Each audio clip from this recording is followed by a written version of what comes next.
So this is how, for all those people who are watching who don't, have not heard of SiteAware, don't know what SiteAware is. The easiest way I could describe SiteAware is, imagine that you hired someone who never gets tired, never sleeps, consumes every aspect of the project: specs, drawings, field use drawings, building information models, site safety plans, anything that you give that person, they consume it, they retain it. And all they do all day is walk around your slab and look for things that don't match the project information you gave them.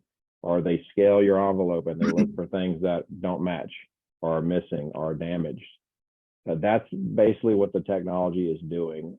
They're consuming everything about the project, and they are telling you, when you talked about BIM earlier, or somebody asked a question about BIM, I mean, SiteAware does impact BIM coordination. They are one of the first ways we confirm if the trades are using BIM coordination, because one of the first places we use is in the frame and sleeves, sleeve locations and the slabs. And SiteAware will let us know when a sleeve location does not match a field use or shop drawing, as well as everything on the skin. So, they're tracking things on the skin like damaged material. And we're talking not 3 or 4 floors up. We're talking, it could be on floor 20, 30. Seal, window gaskets missing, sealant and backer rod missing, something incorrectly installed, not per the spec. You were supposed to seal your penetrations and you didn't seal your penetrations.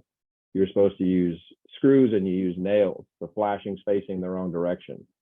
Anything you can think about from a quality assurance standpoint that's happening on your project, which none of us have the time to look at. We don't have the workforce to look at it. We don't have the means to look at it when we're getting above, floor 3, 4, 5 on a high-rise building. That is basically the simplest way I could describe what the tool is doing. It's consuming every aspect of the project and telling you where something doesn't match what you're supposed to be, quote unquote, building.